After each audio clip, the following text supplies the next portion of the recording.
Hello, dear listeners. My name is Sergey Grishunin. Together with Pavel Malyshev, I will walk you through the jungles of financial markets and institutions. A couple of words about myself. I graduated with MBA degree from Johnson Management School at Cornell University in the United States. I also have a PhD degree from one of the oldest Russian university, St. Petersburg Polytechnical University. I have also CFA and CIA qualification. And my practical experience exceeds 10 years, and I worked with international rating agencies, Moody's and Fitch, as well as domestic rating agencies in Russia. I also have more than 3 years experience of working at Deloitte as senior manager in risk advisory practice. We first start with the definition of the emerging and growth leading economies and understand why they are so attractive for investors and how they differ among each other. After this, we explore what is common investor perception about the emerging markets. Then, we deep dive into the two largest emerging economies, China and India, and understand the similarities and differences between them. In the last two parts of the lecture, we will examine how the fourth industrial revolution affects global financial markets and what are the most interesting future trends in financial markets as well. Let's begin.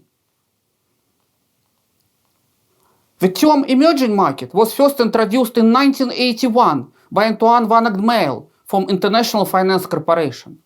And actually, while he was in the meeting with Wall Street bankers to propose a new global investment fund for stock markets in developing countries, he faced an interesting hurdle. International Financial Corporation would never get buy-in using original proposed name, Third World Equity Fund. Antoine spent the whole weekend considering its name and came up with a new term for both the idea and investment he wanted to promote, emerging markets. He wrote, Third World, he wrote, was a term that connotated extreme poverty, shoddy goods, and hopelessness to many at the time. But emerging markets suggested progress, uplift, and dynamism.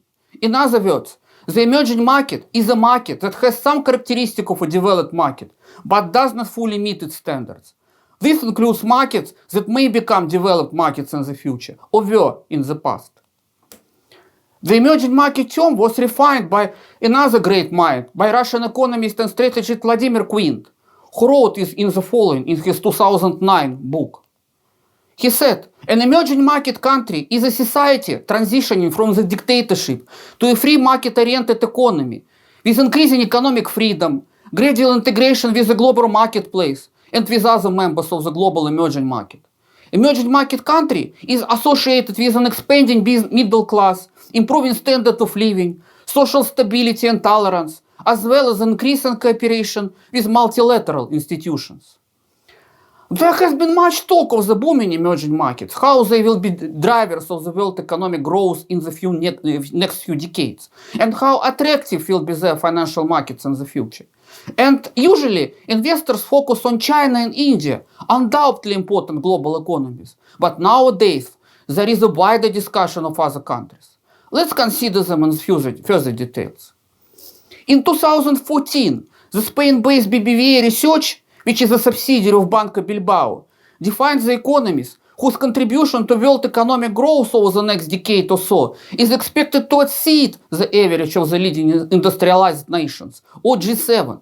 It called these economies emerging and growth leading economies, or EAGLES. And they classified 7 countries in this category: China, India, Indonesia, Russia, Brazil, Turkey, and Mexico. They state that all EAGLES outperform the G7 average threshold of contributing $490 billion United States dollars to global growth over the next decade. And BBVA Research predicted that these 7 EAGLES nations would contribute around 51% of the world global growth between 2013 and 2023.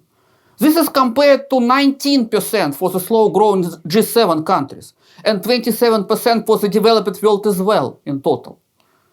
And the forecast of BBVA Research almost have come true.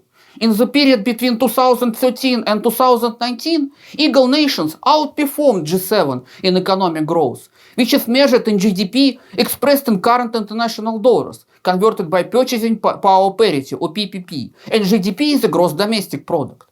GDP, measured in purchasing power terms, allows for economies to compare economic productivity and standards of living between countries. It gives a clearer picture of differences in GDP that use different exchange rates, and the comparison reflects the real size of the countries. In the period between 2014-2009, Eagles nations contributed around 41% of global GDP growth adjusted to purchasing power parity. This is very close to 51% growth predicted by BBVA. And consequently, contribution of developed nations, or G7, in the global GDP growth was higher than predicted by BBVA and equal 27%. Clearly, contribution of Eagles in global growth will achieve 51% by 2023. Consequently, these economies will be the biggest drivers of global economic growth in the next several decades. However, contribution of the rest of the world was lower than predicted by BBVA. And this is a warning sign that these nations may still suffer from poverty and inequality. BBVA research also states that China and India play in another league compared to all other countries. They are expected to contribute around 30 and 11% respectively to global growth between 2013 and 2023. And in addition, China is much better positioned to take further steps to become a substantially wealthier nation. Although China should keep an eye on the effects of the population aging, excessive leverage, and geopolitical tension. And we will definitely discuss this later in further details. Result of 2009 clearly revealed that China contributed even more, about 47% of global GDP growth in nominal terms. In contrast, India contributed around 10%, very close to BBVA predictions. China, with a nominal GDP of around 14 trillion United States dollar in 2019, is expected to get very closer to United States GDP of 21.3 trillion United States dollars in the next decade.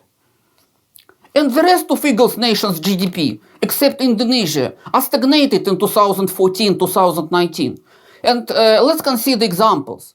Brazilia's, for example, main challenge is still improving perception of its business climate, correcting macro disequilibria and reducing social inequality. Turkey and Mexico share balanced potential growth, as well as a challenge to extend trade to faster growing markets. Macro disequilibria are lower here and reform momentum more intense in case of Mexico. Whereas in Turkey, there is room to increase female participation rate and to reduce the structural current account deficit. In turn, Russia is suffering from the large share of state in the economy, weak business climate, weak institutional frameworks, geopolitical tensions, and shrinking labor force. In addition, Russian economy is still dependent on oil production and oil sales. So, there is a probability that Mexico, Turkey, and Russia to become the fallen angels in the Eagles group. However, Russia was the first country in 2020 in the world which introduced COVID-19 vaccine. It gives hope that the country will find the worthy place in the global economy. There are also so-called Eagle's Nest countries. This is a watch list of countries with expected incremental GDP to remain lower than G7 on average, but higher than the smallest contributor to that group. The 19 Nest countries are on the screen. They include Egypt, Chile, Thailand, Argentina, Nigeria, Colombia, Poland, Vietnam, Pakistan, Bangladesh, and others. BBVA forecasted that these countries to contribute around 14% of GDP growth over 2014-2023 and may be the part of Eagles Group in the future. As of end 2019, the growth of Nest countries moderately underperformed BBVA forecast. In this period, these countries contributed only around 6% in global GDP growth, which is also measured in international dollars converted by purchasing power parity. In contrast, BBVA predicted growth of around 8-9% for Nest countries in that period. And political tension and geopolitical risk around Iran and Iraq, reduction in commodity prices to which many of these countries are exposed to, and insufficient efforts of the governments resulted in the slower than expected growth of economies of Nest countries. Bangladesh, Vietnam, Philippines, Poland, and Malaysia were the fastest growing economies in 2014-2019. Economic growth in Bangladesh was fueled by export of IT technologies, a figure that the government expects to increase to 5 billion United States dollars by 2022. Vietnam, for example, is very attractive as a destination for offshore manufacturing and for tourism. However, the latter significantly suffers after COVID-19 outbreak. Philippines' main economic drivers are construction, tourism, agriculture, and heavy industry.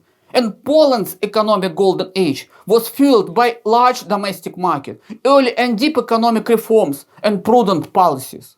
Poland also benefits from infrastructure investments of 106 billion euros received from European Union, as well as strong domestic consumption. And lastly, Malaysia. Malaysia is thriving due to the diversified economy, and there are expectations that these nations soon join the Eagles group. Such countries as Iraq, Saudi Arabia, which was quite surprising for me, Qatar, demonstrated the worst result among NEST countries, and Qatar and Saudi Arabia suffered from the sharp fall in oil revenues and lower oil production. Future of these economies significantly depends on their ability to diversify their sources of income in the future. Iraq economies is in a fragile situation. The drop in oil prices and COVID-19 pandemic are placing unprecedented strains on its economy, while political and social situation is difficult there. In 2020, the global economy experienced an unprecedented shock due to the spread of COVID-19, which resulted in severe GDP contraction in the world countries. This is a new type of crisis, which we considered in our last lecture. Following this contraction of GDP in 2020 and expected recovery in 2021, driven by start of vaccination, the level of global GDP in 2021 is expected to be modest 0.6% above that of 2019. But these improvements, however, is under significant risk. The future rests on the public health and economic factors, which are inherently difficult to predict. Another source of uncertainty is the extent of global spillover from soft demand, weaker tourism, and lower remittances. And the third set of factors comprises financial market sentiments and its implication for global financial flow. Moreover, there is very much uncertainty surrounding the damage to the supply potential. Despite of this ideal shock in 2020, which will echo in the next decade, my outlook for the emerging markets is still very positive. The growth of this part of the world will be fueled on the growing domestic production and consumption. Thus, the success depends on the ability of these nations to diversify their economies outside the commodity sector and grow in external demand and income. I also expect the governments of these countries to ease monetary policies so the companies can invest and grow. These positive structural changes should result in growth in service, biotech, and technology sectors, which will likely to become a new oil in the future. And I also expect that emerging markets will make the greater focus on sustainability. And this will create new industries in the years to come and investment opportunities in those businesses that have a plan for the long-term transition to new energy sources. How I see the future? Looking forward, I expect that the world economy could more than double in size by 2050, far outstripping population growth. This is due to continued technology-driven productivity improvements. It will positively affect the growth in financial markets and result in emergence of new financial instruments. And emerging markets could grow around twice as fast as advanced economies on average.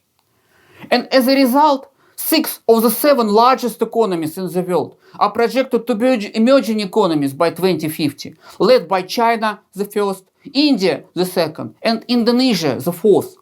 The United States could be down to the 3rd place in the global GDP ranking, while European Union's 27 countries' share of the world GDP could fall below 10% by 2050. UK could be down on the 10th place by 2050, but France can be even out of the top 10, and Italy also out of the top 20. In contrast, they are overtaken by faster growing emerging economies such as Mexico, Turkey, and Vietnam, respectively. Although the focus in our lectures on financial markets and financial institutions will be on eagles, there is no doubt that the 3 largest emerging economies in this group, China, India, and probably Russia, pose massive opportunities to the global financial system. And the remainder of all of the lectures in this course will be focused on these economies. However, I encourage you to explore financial markets in other Eagles and Nest countries while doing practical exercises in this course. But first, we need to understand what is the similarity across emerging markets and why investors say that these markets present more risk than the developed ones. Let's move to the next part.